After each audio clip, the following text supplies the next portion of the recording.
Sementara Komando Pusat Amerika Serikat CENTCOM membantah klaim Iran dan menyebut tidak ada kapal Angkatan Laut AS yang terkena serangan.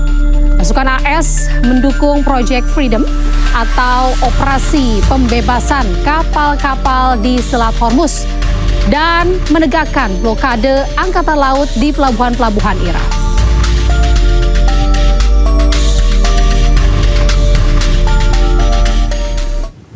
Dan untuk mengetahui lebih dalam terkait dengan dampak dimulainya Project Freedom Amerika Serikat yang ingin menembus penjagaan Iran di Selat Hormuz, kita telah terhubung dengan pengamat Timur Tengah Pizarro Ghazali Idris. Selamat sore Pak Ghazali atau Pak Pizarro saya panggilnya nih. Selamat sore Mbak Nita. Baik. Ya, Pizarro aja. Baik Pak Pizarro. Pak, ini terkait yang terjadi saat ini dengan manuver AS terhadap Iran gitu ya. Dengan adanya rencana untuk Project Freedom. Sementara kalau pihak Iran sendiri tidak mengakui adanya itu. Nah, Project Freedom sendiri ini dimulai Iran pun menembakkan kapal ALAS nih Pak. Ini akan semakin sebesar apa eskalasi ini akan terjadi Pak? Iya, jadi sebenarnya Project Freedom ini sebenarnya pancingan dari Amerika Serikat agar kemudian terjadi perang yang lebih besar lagi. Karena Trump itu sekarang frustasi ya, dia melakukan blokade laut kepada Iran itu ternyata gagal untuk mencekik ekonomi Iran dan juga gagal melumpuhkan Iran. Tetapi di satu sisi dia kan tidak bisa mendeklarasikan perang baru karena kan batas 60 hari dari Kongres Amerika Serikat itu sudah selesai. Maka Trump itu dia memutar otaknya bagaimana kemudian perang ini bisa kembali meningkat dan kemudian Trump itu bisa mendeklarasikan perang. Nah, caranya ialah dengan melakukan Project Freedom gitu ya. Karena Donald Trump itu mencoba untuk memprovokasi Iran dengan melakukan pembebasan terhadap kapal-kapal laut yang masih ditahan di Selat Hormuz, dan ketika kemudian Amerika masuk, Iran itu akan melakukan serangan kepada Amerika Serikat gitu. Nah, ketika Amerika Serikat diserang sama Iran, Trump itu bisa menjual fakta dan peristiwa ini kepada Kongres bahwa kami sudah diserang, bahwa kami diinvasi, bahwa ada serangan terhadap kapal militer Amerika Serikat, dan kemudian Kongres nanti didorong oleh Donald Trump untuk menyetujui operasi tempur terbaru terhadap Iran. Saya kira ini grand besar yang dilakukan oleh Amerika Serikat. Karena kalau kita lihat dalam sejarahnya, ini bukanlah hal yang baru. Tahun 64 ketika terjadi perang Vietnam ya dari Amerika Serikat terhadap Vietnam tahun 64, ini polanya hampir sama. Dulu kapal-kapal Amerika Serikat melakukan provokasi di Laut Vietnam Utara ketika kapal-kapal Amerika lalu sedang patroli memprovokasi kapal-kapal Vietnam, kemudian Vietnam melakukan serangan kepada kapal Amerika Serikat. Dan serangannya tersebut ya walaupun itu masih debatable apakah ini serangan besar atau terbatas dari Vietnam, tapi at least Presiden Amerika Serikat saat itu Lyndon Johnson ini menginformasikan kepada Kongres bahwa kita diserang oleh Vietnam, kita di-attack oleh Vietnam, dan kemudian Kongres akhirnya menyetujui resolusi perang untuk melakukan serang pada Vietnam. Dan saat itu kemudian Amerika Serikat, Lyndon Johnson itu mengerahkan 100.000 pasukan daratnya kepada Vietnam dan dengan dalih bahwa mereka diserang oleh kapal-kapal militer yang milik Vietnam. Saya kira memang konteksnya beda itu tahun 64 sekarang 2006. Tetapi ada irisan yang sama. Trump mencoba melakukan provokasi kepada Iran agar kemudian diserang sama Iran, dan dengan begitu Donald Trump itu bisa menggoreng lah isu ini. Dia bisa main ini barang ini, dan kemudian ada ketuk palu dari Kongres untuk menyetujui pengerahan pasukan untuk melawan Iran. Karena sampai sekarang kan deadlock. Walaupun 1 Mei udah seharusnya ada batas akhir, sampai sekarang kan deadlock. Apakah perang ini kemudian dilanjutkan atau tidak? Nah, saya kira Mbak Anita, grand besarnya seperti ini. Ini yang ingin dilakukan kembali oleh Donald Trump, melakukan eskalasi. Karena blokade gagal, ya. Kemudian minyak masih terus naik, ya. Iran pun juga melalui negosiasi tidak mau tunduk terhadap Amerika Serikat. Tidak ada pilihan lain. Kemudian Donald Trump mencoba memanaskan situasi kembali di Selat Hormuz dengan melakukan provokasi Project Freedom ini, dengan melakukan evakuasi paksa kepada kapal-kapal, ada 2.000 kapal yang masih tertahan di Selat Hormuz, untuk kemudian ini dijadikan dasar adanya eskalasi baru perang terhadap Iran. Oke, baik. Pak Pizarro, ini artinya dari yang Anda sampaikan tadi Pak Pizarro bisa dikatakan bahwa apa yang sudah dilakukan oleh AS ini merupakan tidak tepat ya kalkulasinya terhadap serangan-serangan yang dilakukan terhadap AS sebelumnya terhadap Iran. Iya, menurut saya kan tidak tepat. Karena kan kalau tujuannya memang untuk menundukkan Iran, mencekik Iran, terbukti blokade militer, serangan kan sampai sekarang malah membuat Iran malah lebih kuat daripada sebelumnya ya. Dia malah lebih solid loh sekarang Iran itu ketimbang daripada sebelumnya dengan serangan dilakukan oleh Amerika Serikat, blokade dan lain sebagainya. Dan Iran melihat bahwa memang Amerika Serikat tidak punya niat baik. Kan Iran itu udah menyerahkan proposal kepada Pakistan ya, dan dia bisa dibilang itu proposal baru Iran itu udah diskon 50% tuh, udah banting harga ya.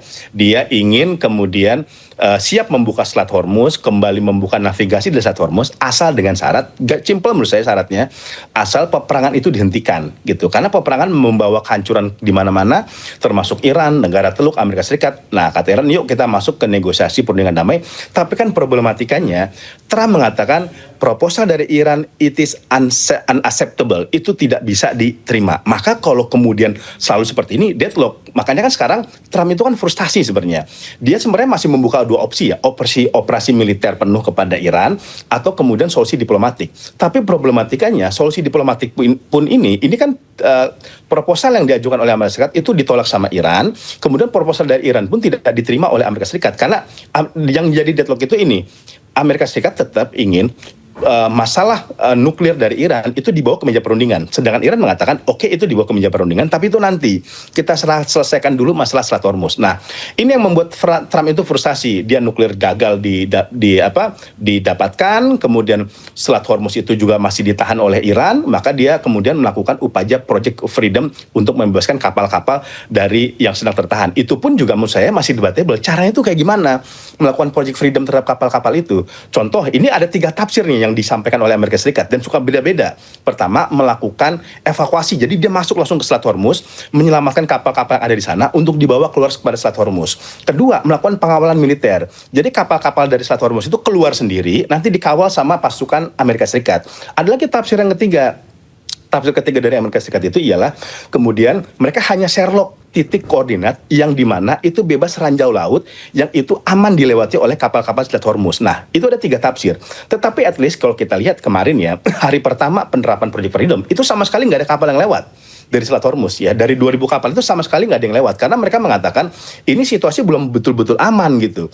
Belum ada prosedur bagaimana kami keluar secara aman karena kan itu masih disebar ranjau-ranjau laut oleh Amerika Serikat. Kalaupun Amerika Serikat mengatakan ini ada titik-titik koordinat yang aman ranjau laut, emang Iran itu tidak bisa kemudian menambah ranjau-ranjau baru di titik-titik aman itu. Kan bisa dengan sangat mudah bisa dilakukan oleh Iran gitu. Jadi sampai sekarang ini belum diimplementasikan karena Amerika Serikat sendiri juga belum tahu bagaimana caranya.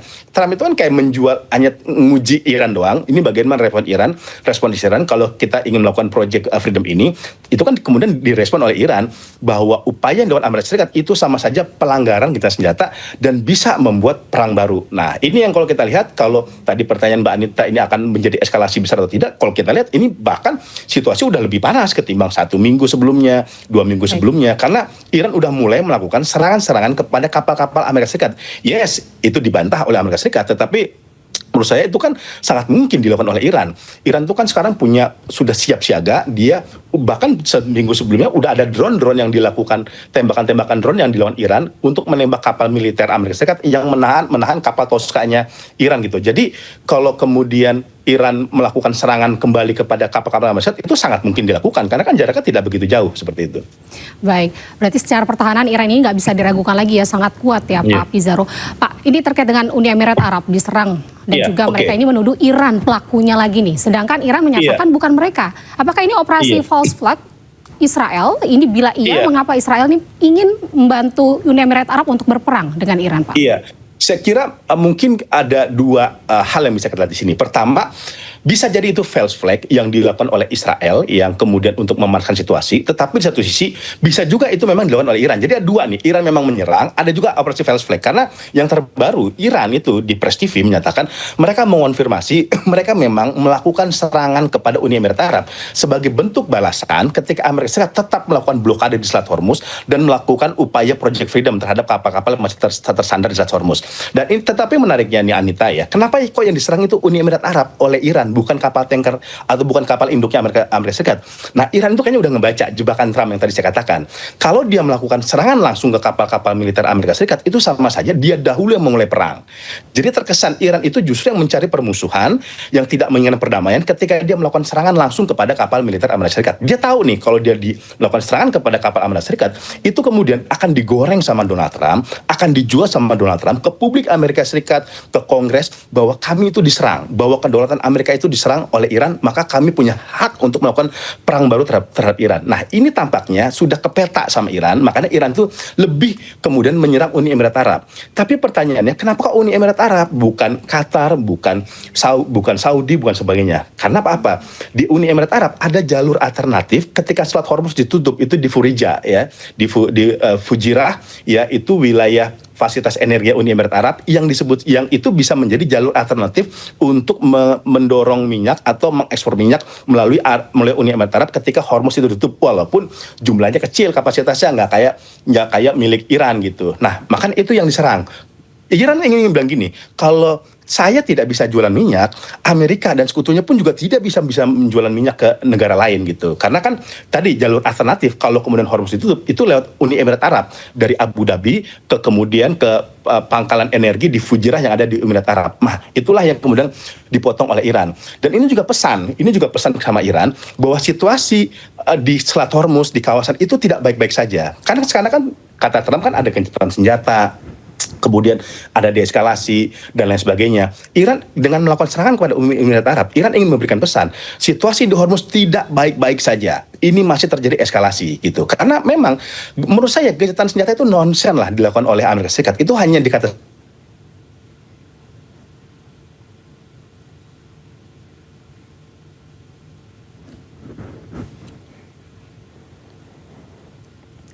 Ya, Pak Bizarro.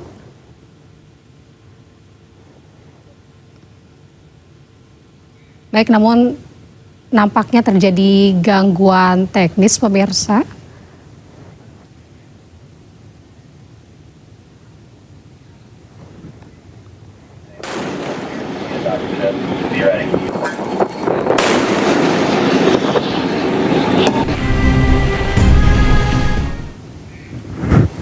Pemirsa, kapal tanker Iran lolos dari blokade Angkatan Laut Amerika Serikat dan tengah menuju ke Kepulauan Riau, Indonesia.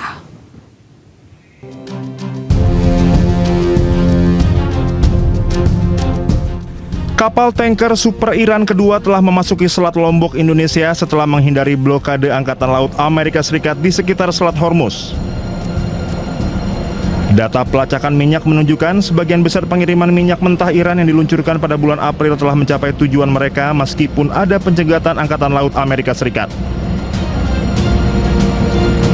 Situs pemantau pengiriman minyak tankertracker.com melaporkan kapal tanker minyak mentah super besar Iran kedua yang diidentifikasi sebagai Derya telah memasuki Selat Lombok. Kapal Derya berada di perairan Indonesia menuju Kepulauan Riau setelah upaya sebelumnya mengirimkan 1,88 juta barel minyak mentah Iran ke India pada pertengahan April gagal. Kapal tersebut kemudian mengubah haluan dan melanjutkan perjalanan ke selatan, sementara beberapa kapal tanker terkait Iran lainnya di wilayah tersebut dialihkan pasukan Angkatan Laut Amerika Serikat. Kapal Derya sekarang bergerak menuju titik pertemuan yang direncanakan di gugusan Pulau Riau. Sebelumnya, kapal tanker Super Iran lainnya Huge yang membawa 1,9 juta barel minyak mentah juga telah memasuki Selat Lombok setelah menghindari upaya pemantauan Amerika Serikat. Kedua kasus tersebut menunjukkan beberapa kapal pengiriman Iran terus menggunakan jalur maritim alternatif meskipun aktivitas Angkatan Laut Amerika Serikat meningkat yang bertujuan mengganggu ekspor minyak Iran. Sekitar 25 kapal tanker minyak berangkat dari pelabuhan Iran membawa minyak mentah selama bulan April. 7 kapal dialihkan kembali ke pelabuhan Iran oleh Angkatan Laut Amerika Serikat, sementara 2 kapal disita oleh pasukan Amerika. Kapal-kapal yang tersisa telah mencapai tujuan yang direncanakan atau berhasil tiba di titik pertemuan yang telah ditentukan. Selat Lombok menjadi jalur alternatif yang semakin penting bagi kapal-kapal yang berupaya menghindari pengawasan ketat di perairan yang diblokade Amerika Serikat. Ya pemirsa, kita kembali terhubung dengan Pizarro Ghazali Idrus, pengamat pakar militer Timur Tengah dan geopolitik. Pak Pizarro, ini terkait yang tadi Anda sudah sebutkan, menurut analisa Anda sendiri. Pak, berarti bisa dikatakan bahwa Iran ini lebih cerdik begitu ya, menangkap umpan-umpan jebakan yang dilontarkan oleh AS sendiri. Iran ini sebenarnya lebih hati-hati begitu ya, tidak terpancing sampai saat ini. Iya, saya lihat Iran tuh lihai ya, dia cerdik ya untuk kemudian menghindari jebakan yang dilakukan oleh Donald Trump. Karena kalau dia kemudian menyerang secara langsung kapal induk dari Amerika Serikat ya, itu kemudian bisa dianggap oleh Donald Trump itu sebagai bentuk perang baru dan dia pihak yang diserang terlebih dahulu ya. Donald Trump bisa menjual, kami sedang melakukan pertahanan diri loh karena kami diserang dulu oleh Iran. Makanya Iran tidak terpancing provokasi dari Amerika Serikat dan dia lebih menyerang Uni Emirat Arab ya. Dan Uni Emirat Arab diserang kan karena dia tidak punya postur militer yang kuat Uni Emirat Arab itu. Beda dengan mungkin kayak Saudi atau negara-negara lain ya. Uni Emirat Arab walaupun dibantu oleh Israel, tapi kita lihat dia tidak memiliki kekuatan militer yang memadai. Dan inilah kenapa kemudian dia lebih menyerang Uni Emirat Arab. Dan Iran kan sendiri mengaku bahwa serangan dia kepada Uni Emirat Arab adalah sebagai bentuk balasan ketika Amerika Serikat terus melakukan blokade. Kan ini udah pernah di warning Iran pekan lalu ya. Kalau blokade terus dilakukan oleh Amerika Serikat di perairan Oman, kami akan kemudian melakukan serangan kembali kepada Amerika Serikat gitu. Tetapi kan serangan ini dilakukan kepada Uni Emirat Arab yang sekutunya. Karena tadi Iran tampaknya tidak mau kemudian dia terjebak dengan permainan Trump ini, dan Trump ini bisa kemudian dia mengklaim bahwa kami diserang dan kami kemudian mereka membawa ini ke Kongres ya. Karena kan sekarang di Kongres itu Partai Demokrat itu masih menentang kebijakan-kebijakan perangnya Donald Trump. Karena kan tidak ada bukti valid, Iran itu melakukan serangan secara langsung pada Amerika Serikat. Nah, kalau kemudian sekarang Iran melakukan serangan kepada Amerika Serikat dengan alasan tadi ya, Amerika Serikat ingin melakukan Project Freedom, ini kemudian bisa menjadi dalil ya, pembenaran oleh Donald Trump untuk kemudian melakukan serangan kembali kepada Iran. Baik Pak Pizarro, itu artinya berarti bisa dikatakan apakah yang terjadi saat ini Uni Emirat Arab keluar dari OPEC dan juga bekerja sama akhirnya dengan Israel, ini bahkan melakukan latihan perang Pak bersama. Apa sebenarnya membuat Uni Emirat Arab ini berseberangan dengan Iran? Show of power atau pesan apa Pak sebenarnya yang ingin mereka sampaikan?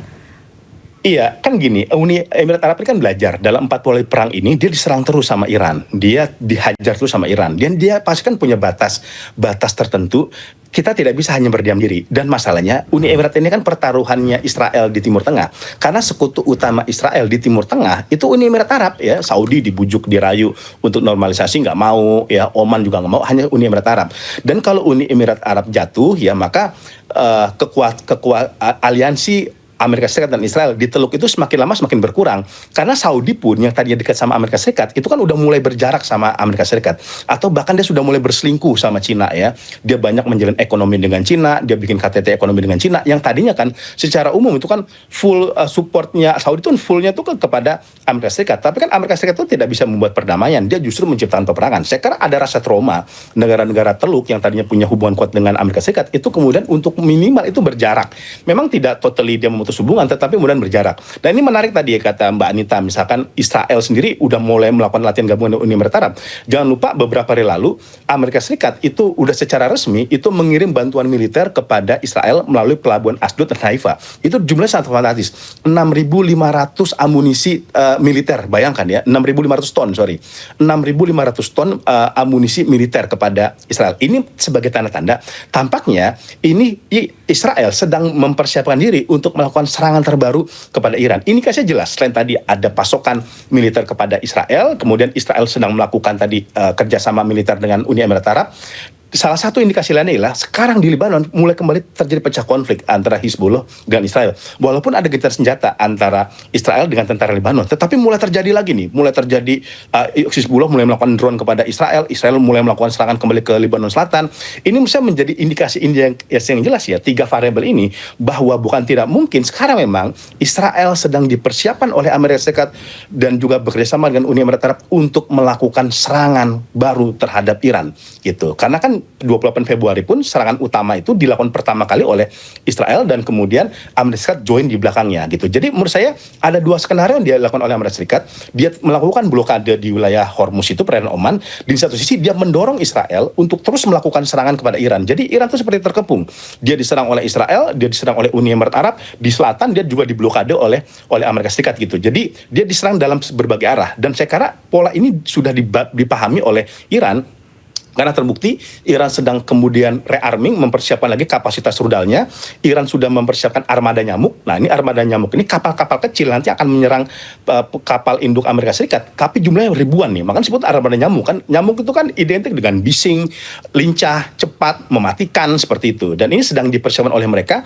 Dan juga faksi IRGC sudah mengkonsolidasikan pasukan-pasukan militer dia. Kalau memang kemudian opsi terakhir diambil oleh Donald Trump, akan ada invasi darat kepada Iran ya. Sampai sekarang ini opsi yang belum dijalankan Amerika Serikat, tapi tetap digantung oleh Donald Trump bahwa bukan tidak mungkin suatu ketika memang diperlukan melakukan invasi darat, mereka akan melakukan serangan terhadap Iran. Jadi Iran ini dikepung dari tiga sisi, dari multifront, dia mencoba dikeroyok, dan kemudian makanya kan sekarang Iran mendahului serangan kepada Uni Emirat Arab ya, menyerang fasilitas energinya agar itu juga bisa memberikan dampak kepada ekonomi Uni Emirat Arab dan memberikan dampak kepada tekanan ekonomi global.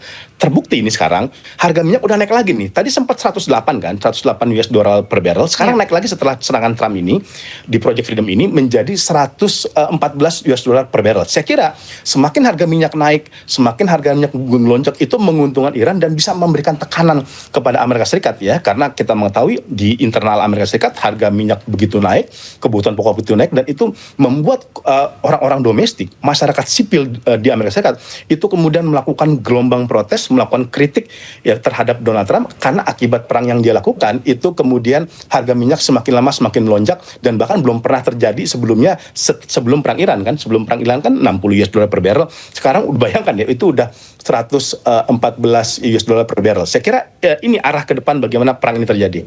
Baik Pak Pizarro, berarti bisa dikatakan bahwa sebenarnya apa yang saat ini dilakukan sama AS sendiri itu membuat kondisi ekonomi internal AS itu semakin terhimpit begitu ya Pak ya?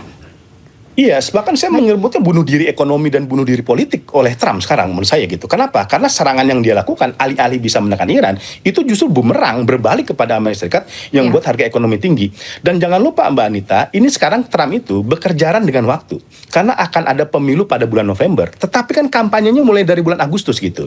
Makanya tidak aneh kemarin dalam debat di Kongres, ada salah satu anggota Partai Republik, partainya Trump, yang mengingatkan Trump, namanya Brian Mast ya, dia anggota DPR Amerika Serikat, dia mengatakan kalau perang dilanjutkan oleh Donald Trump, terus dia melakukan invasi militer kepada Iran, itu akan berdampak terhadap tekanan ekonomi masyarakat dan reputasi Partai Republik. Nah, jadi di internal Partai Republik, walaupun mereka memang tidak secara serta-merta melawan Trump, tapi udah ada sayup-sayup, udah ada keluhan-keluhan, udah ada aspirasi untuk kemudian Donald Trump menstop perang di Iran di Timur Tengah.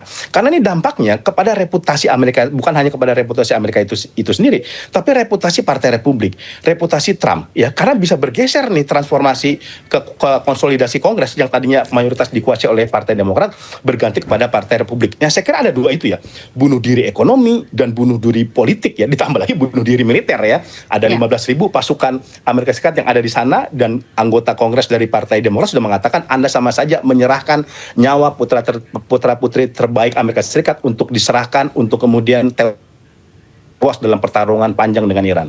Baik Pak Pizarro, berarti dengan adanya strategi terbaru yang dilakukan oleh AS sendiri terkait dengan Project Freedom ini sendiri, sebenarnya dengan kata lain begitu ya, AS sebenarnya sudah menyerah, namun gengsi untuk mengakuinya ya Pak ya?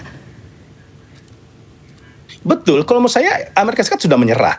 Banyak orang-orang pakar militer, ahli-ahli di Amerika Serikat mengatakan Amerika Serikat itu nggak bisa mengklaim kemenangan gitu. Toh klaim yang dia katakan misalkan kami udah bisa melumpuhkan militer Iran, kami sudah menang. Kalau memang sudah menang, ngapain dia negosiasi sama Iran? Ya kan? Kenapa dia kemudian masih menerima proposal? Kenapa Iran juga masih pede memberikan proposal, dan kemudian kenapa Amerika itu masih mengkajinya?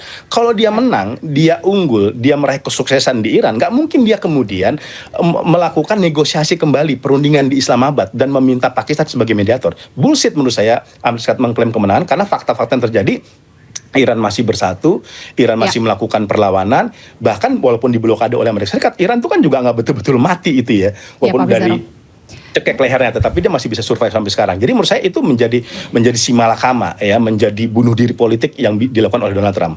Baik Pak Pizarro, ini kan perang berarti belum benar-benar berakhir nih Pak. Ini malah semakin memanas, dampaknya juga untuk Indonesia juga akan seperti apa nih Pak ke depannya. Terlebih harga BBM non subsidi saat ini telah meningkat 2 kali Pak sejak perang dimulai 28 Februari lalu. Menurut Anda seperti apa? Iya, menurut saya pemerintah boleh ya mengklaim bahwa tidak akan menaikkan harga BBM sampai akhir 2026, tetapi dengan situasi yang sekarang perang tidak berkesudahan, kita tidak tahu bahwa kemudian harga lonjakan minyak itu semakin lama semakin tinggi. Sekarang aja udah menyentuh 114 US dollar per barrel. Kalau sekarang misalkan harga non subsidi sudah naik, bukan tidak mungkin ke depan harga subsidi itu akan naik gitu ya. Karena kita lihat diversifikasi sumber impor itu kan masih terbatas dari negara-negara lain. Iya oke, bisa dari Afrika, kemudian bisa juga dari Amerika Latin dan lain sebagainya, atau dari Amerika. Tetapi kan itu tidak bisa menutup 100% kebutuhan atau ketergantungan minyak kita dari negara-negara teluk gitu. Kalaupun kita nanti misalkan ingin membuka cadangan-cadangan minyak baru di Indonesia, itu kan juga butuh waktu. Itu tidak bisa cepat. Itu kan tidak bisa sehari semalam. Itu butuh waktu yang tahunan. Maka saya kira ini akan menjadi dampak yang sangat kuat. Kalau kita lihat sekarang di beberapa kebutuhan pokok harga kayaknya sudah mulai naik gitu. Beberapa 50% ya, 60%. Masyarakat kalau kita diskusi dengan kalangan bawah itu sudah sangat khawatir sekali karena kebutuhan pokok, karena ini berbeda dengan perang yang ada di Gaza ya. Itu tidak berdampak langsung kepada dapur kita gitu, dapur ibu-ibu kita. Sedangkan di perang Iran ini memang dampaknya lebih terasa ya kepada dapur ekonomi kita, kehidupan sosial kita, kehidupan kebutuhan pokok kita sehari-hari. Saya kira kalau ini terus berlanjut, ini pasti akan memberikan dampak yang sangat kuat terhadap ekonomi Indonesia. Baik Pak Pizarro, terima kasih banyak atas waktunya sudah bergabung dengan iNews sore hari ini. Salam sehat selalu Pak Pizarro Gonzalez Idris, pengamat pakar politik Sama-sama. Timur Tengah. Terima kasih. Terima kasih.